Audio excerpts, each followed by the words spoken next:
flip us there. So there we are on that cam, and Kev is you know Kev's causing disasters. You can't put peanut butter on a marshmallow without causing a disaster. What? What does that mean? It means you're explosively dangerous. Thank you. So anyway, 1982, we had a little comic called the Kumiko Primer. You were too young for this, but Kumiko Primer gave us the introduction of, well, Grendel, among other things. And we would get, Grendel. We would get titles like characters like Oz and Slaughterman. And eventually, from Kumiko Comics, we would get color comics. The Kumiko Primer was in black and white. There's issue number 2, featuring Grendel, also featuring the characters in separate stories, the Spirit and Victor. I had missed this book when it was new, but I discovered Kumiko Primer for the introduction of a character called Slaughterman. It was rather interesting because Slaughterman was actually a woman inside of a gender ambiguous battle armor. You didn't know it was a woman. You looked at the armor and thought it was a man, and that was actually kind of interesting. So we also, Eclipse Comics was publishing at this point. We were seeing a growth, on the music side, we were seeing the growth of new wave music. Well, in the comic side, we were seeing the growth of independence. So even as other independents were going away, 1982 saw the end of Flash Gordon. That was previously, I think it was published by Charlton. In its demise, that was issue number 37. That book had been running since 1966, and yet had only gotten to 37 issues. I'm assuming with hiatus, one that it was bi-monthly. 37? Right, 37. In a row? 37 issues. But, I assume that there were some breaks in between publishing, that, it was bi-monthly at some point. It did actually change publishers altogether from one to another. So 37 issues was the end of Flash Gordon. But, again, one door closes and something else opens up, and, there we have it. You know what else we got in 1982, Kev? Tell me. So, big magnum opus story here was Legion of Superheroes, The Great Darkness Saga. Now, the Great Darkness Saga kicks off in issue 290, and, sorry for the spoiler here, people, but the story came out in 1982. And so the villain of the piece in the Great Darkness Saga obviously was Darkseid. Now, when you're reading the comic, you'll sort of feel like you're not supposed to know something. Well, you actually aren't supposed to know, because Darkseid had not been in any comic for a couple of years. A little bit earlier, he had been in a Justice League of America story, but then that ended, and the New Gods title wasn't running at the time, and so we had enough time to forget about Darkseid, maybe. He shows up in the 30th century in the Legion of Superheroes, and the only character that actually knows him personally is Mon-El, and Mon-El is laid comatose, so he can't tell us what we need to know. Everybody else has to figure him out from his legend, but 1,000 years have gone by that nobody has seen Darkseid. So there he is, Legion of Superheroes number 290, 291, 92, 93, 94 was that. There is a prologue to the Legion of Superheroes Great Darkness story, and afterwards in Legion Annual, I think that Legion Annual 1984 was a successor to the Great Darkness Saga. A little bit more exposition into what Darkseid's curse on the Legionnaires was. And he leaves his curse upon them. That which is purest among them will be the first to go. Boy, we had no idea what he was talking about. It sounded chilling. When it actually unfolded, we were like, oh my God, that was super mean. Darkseid, that's horrible. Also, Kevin and I already mentioned the New Teen Titans, Uncanny X-Men crossover, another joint Marvel DC production. There wouldn't be another one after this for quite some time. Maybe the best before X-Men, Justice League Avengers. Justice League Avengers. Quite possibly so, although I do have very fond memories of the two Superman-Batman ones. Well, actually, you know what? We're both incorrect. This was the last one for a while, and then Marvel versus DC. and the Amalgam universe. Right, that was a different thing. And to me, it wasn't as good.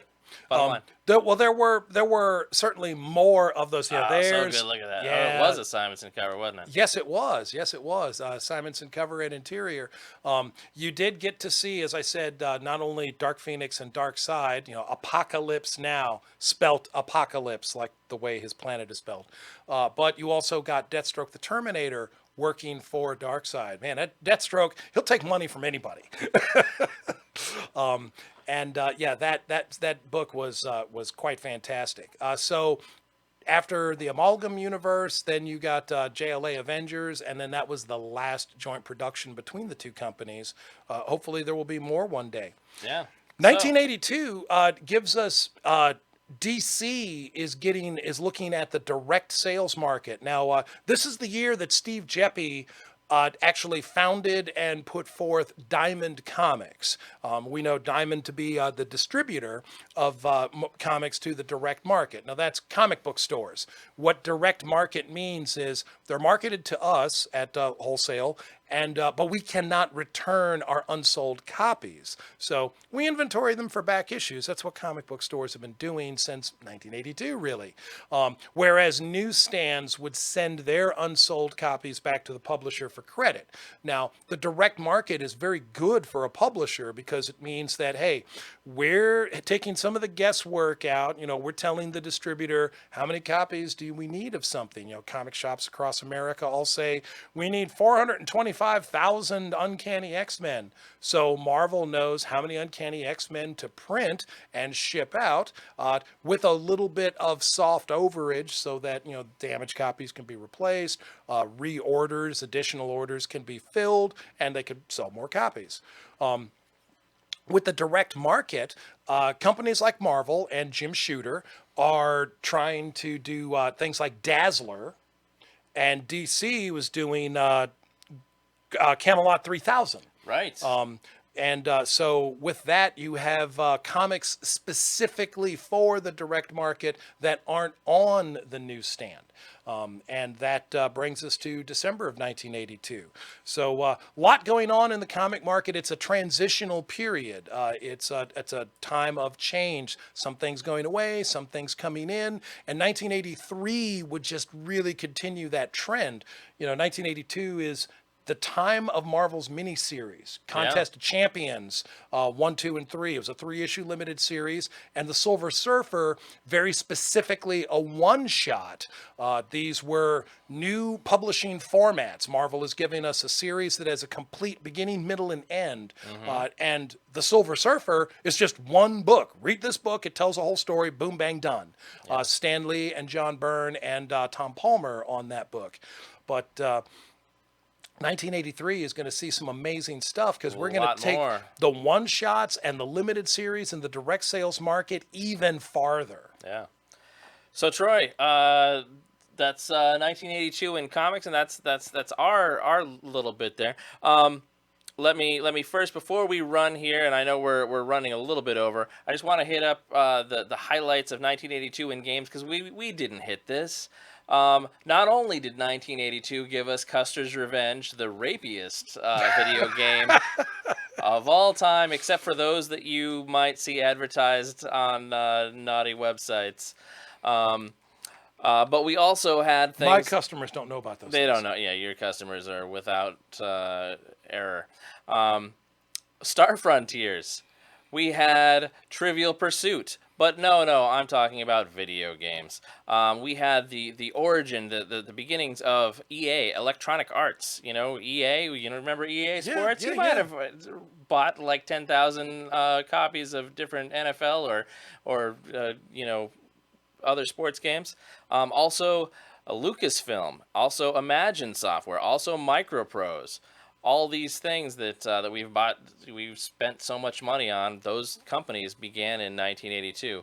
When it comes to arcade games, Sega released Zaxxon. Midway released Ms. Pac-Man. Also Baby Pac-Man. Also Pac-Man Plus. They were not messing around with Pac-Man.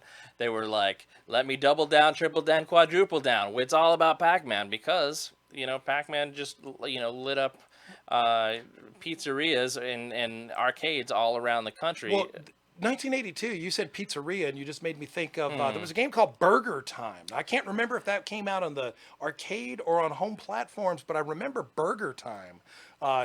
There was also, wasn't one of the Donkey Kong sequels 1982? Burger Time. Data East released Burger Time in 1982. Yeah, we had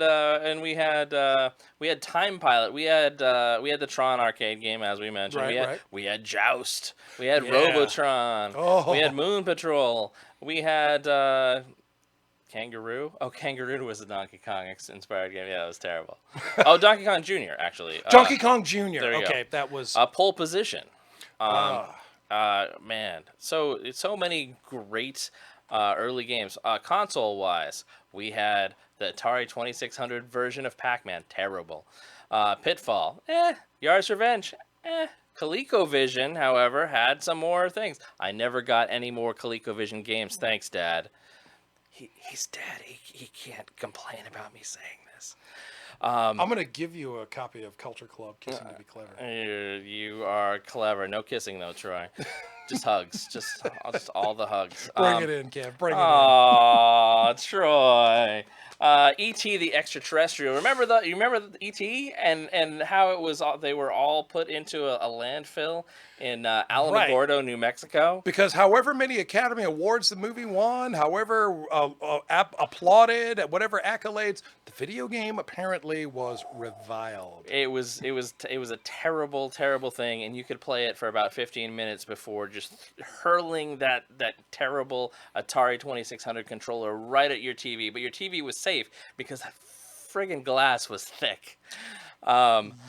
Anyway, Parker Brothers released Star Wars: The Empire Strikes Back for Atari 2600, which was not only the first Star Wars console game, but was kind of playable. Even though, I mean, you were dealing with a bunch of big old pixels, it was not bad.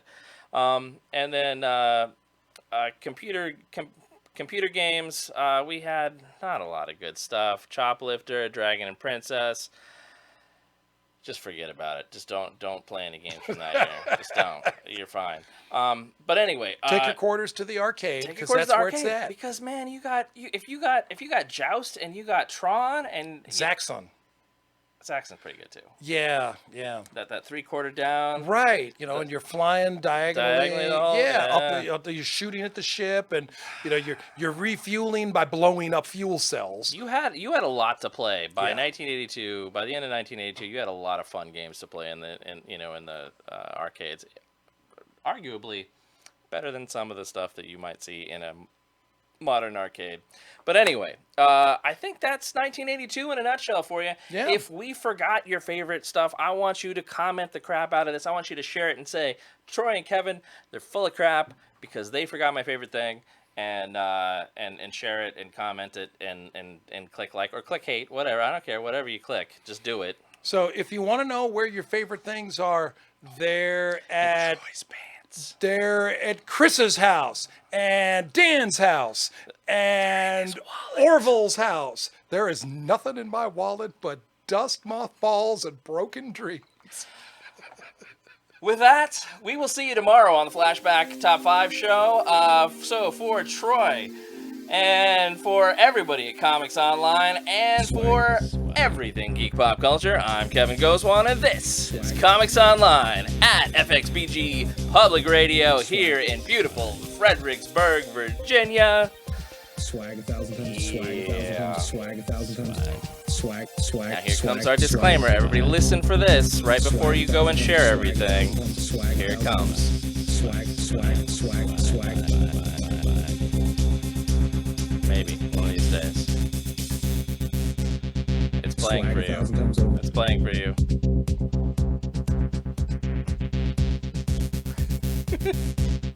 I'll hit stop. And now I'll go back and hit start again. Swag 1,000 times over. Is it going? You're not hearing it? Swag. Any participants or any employers, past, present, or future. Swag. I screwed it up. Disclaimer, The opinions expressed in this podcast may not represent participants